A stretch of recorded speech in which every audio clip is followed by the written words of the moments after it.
Sure. So my name is Fabrice Lumineau. I'm a professor at the University of Hong Kong.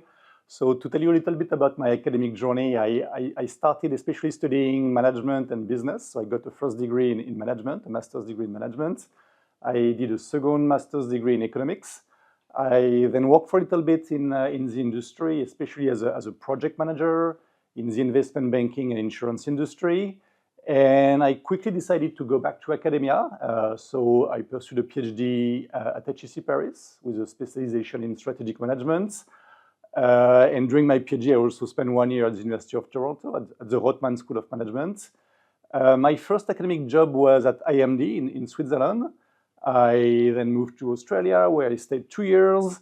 I then moved to the US. I stayed 9 years at Purdue University, from assistant to associate professor, where I got tenure. And I have been at the University of Hong Kong since 2021. So broadly speaking, I would say my research covers three main research directions. The first one, I have done extensive work on the mechanisms of collaboration between firms. So do you need contracts? Do you need trust? When you have a contract, do you need trust? And the other way around, when you have trust, do you need like a legal contract to support your collaboration? What's the interplay between contractual and relational mechanism, between formal, informal mechanisms? Do they substitute each other? Do they complement each other? So these kind of issues. The second direction relates to what I call like the dark side of collaboration. So by that I mean conflicts, disputes, misconduct, also illegal practices. And I think it's also a very interesting direction when you think at how firms collaborate and when sometimes it doesn't go as well as they plan initially. And a third direction for my research, which is more recent, relates to digital strategy. So you have done work on blockchain, on what we call DAOs, decentralized autonomous organizations. And again, I think there are many interesting issues here when we try to connect strategic management issues, the role of new technologies like blockchain, and especially their implications for organizational design. So overall, broadly, I would say that my research relates to collaboration and its flip side, both positive and negative aspects of collaboration.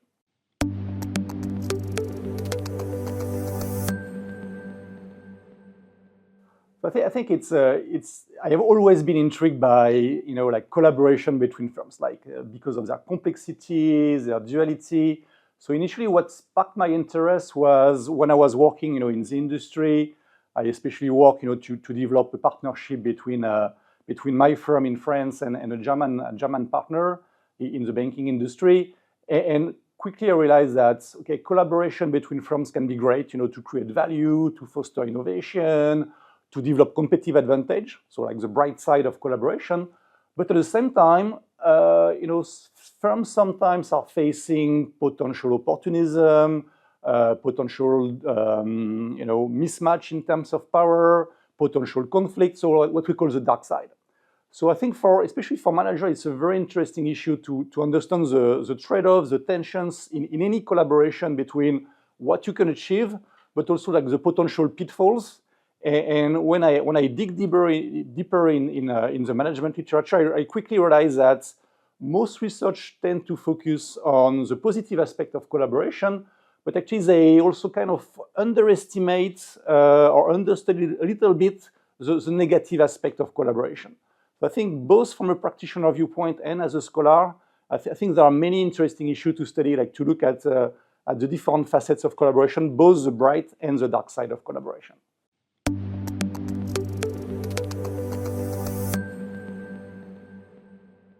I think it's another very exciting line of research to better understand misconduct, misbehavior, especially between firms. So I've done work on especially cartels, but there are many other types of interfirm misbehavior. So just to highlight a few directions, I think the first one would be to better understand the covert form of misbehavior. I think we know quite a little bit about open conflicts, but better understanding passive opportunism, deception, some kind of ambiguity in relationship between firms. I think there is a lot we can learn, and it's also very important to dig deeper into these kind of issues to understand the dynamics of misconduct, of misbehavior between different partners. I think it's one line of research which is particularly promising. Another direction, I think it relates to the role of technologies, especially new technologies, both to prevent misbehavior and misconduct between firms, but also sometimes it may create new types of misbehavior.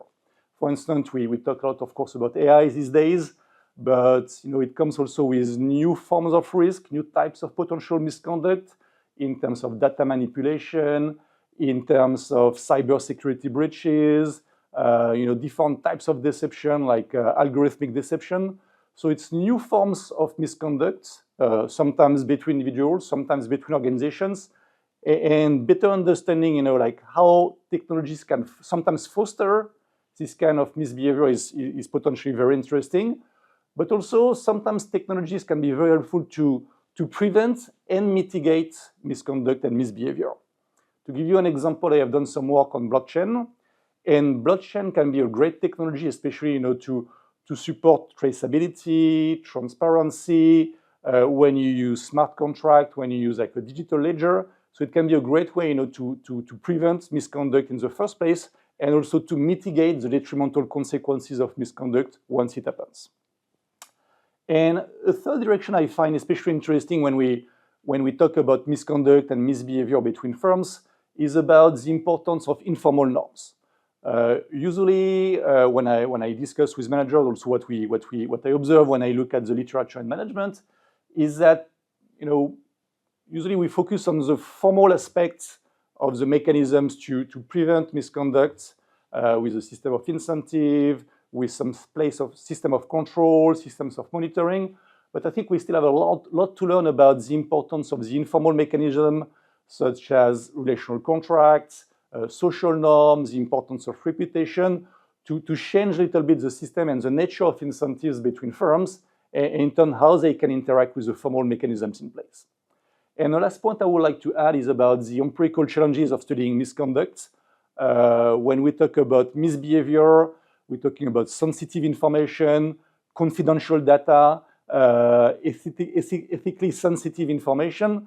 So just overcoming some of the challenges in terms of data collection can be a great way to make progress in this field of research.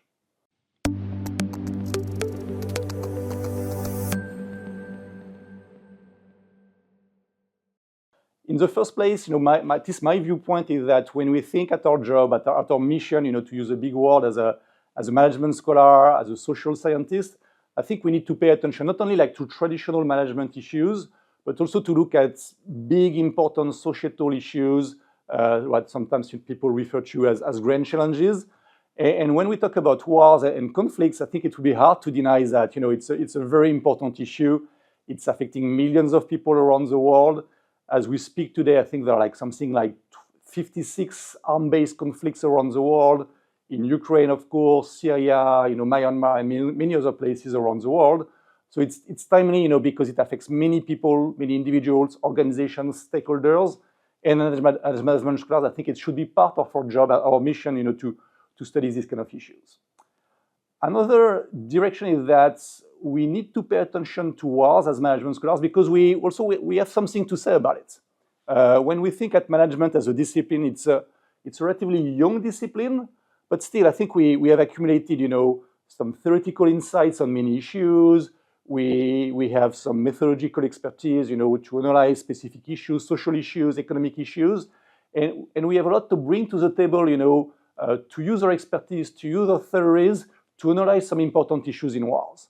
For instance, in strategic management, we know a lot about relationship between different stakeholders, about decision-making, about resource allocation. In the same way, our colleagues in operation and supply chain management, they know a lot about transportation, logistics, the organization of activities in extreme context. Or OB colleague, organizational behavior colleagues, they know a lot about decision-making as well, about leadership, about negotiation. So of course, these issues can be very relevant when we think at how we can prevent wars, how we can mitigate the negative impacts of war as well. And a third motivation is that actually there are many connections between management and wars. In the first place, when we think at many management practices, like occupational clothing, line of authority, standard operating procedures, and so on and so forth. It's coming from the military, and now it has been implemented in traditional organizations. So just in terms of connection between practices of management and wars and the military, there are many potential bridges and connections. And also when we look at the intellectual foundations of many disciplines in management, it's coming from the army and it's coming from wars.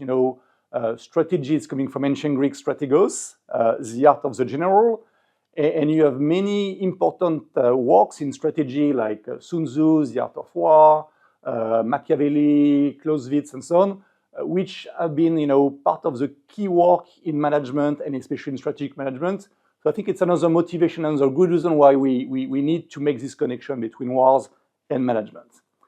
And finally, I would also highlight, like the potential implications for different stakeholders, in the business school, what we can teach students. One example is that, for instance, I have my former co-author, Deepak Malhotra at Harvard Business School. He developed a course called War and Peace, and basically it teaches negotiation, leadership, decision-making through examples of war.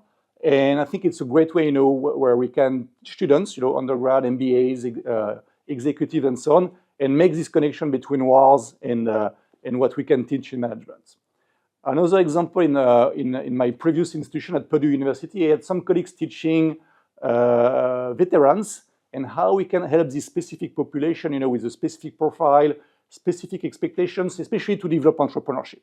So I think it's another direction where we can make a bridge between what we know in management and also like important issues related to wars. And of course, we can think at many other stakeholders like NGOs, or humanitarian organizations, or even public policy actors.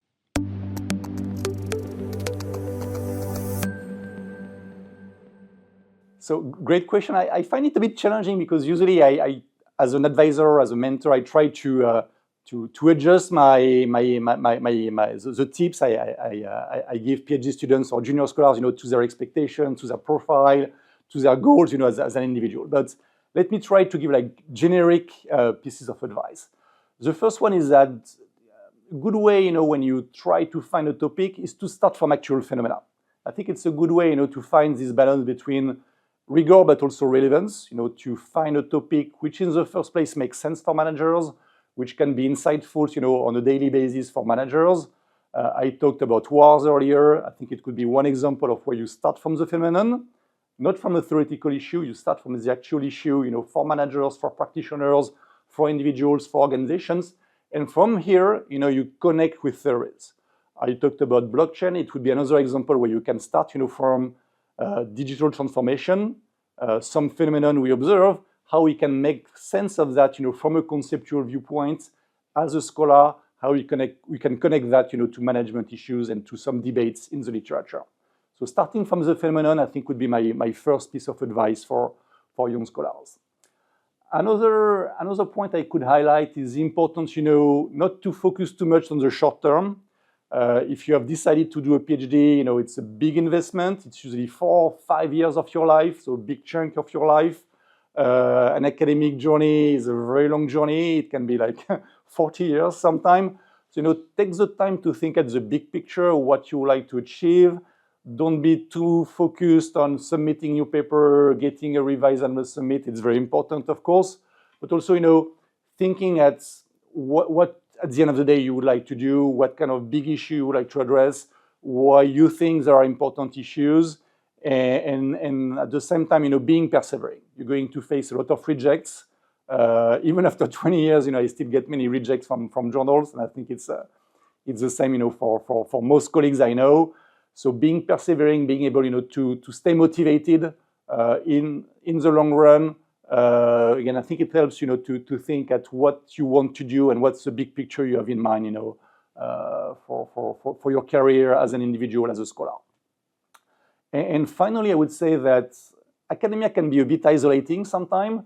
So it's also very important, as early as possible, even when you start your PhD or when you start your career as an assistant professor, to develop your network, to stay connected with your peers, to develop your own community, to find some mentors in your institution. Also, when you go to conferences, to start connecting with people working in your field. and being able, to develop this group of people who can, give you honest feedback, who can, be potential co-author. I think it's very important to stay motivated as well, and it makes research more friendly, more fun as well. So I think it's another very important piece I would like to communicate today.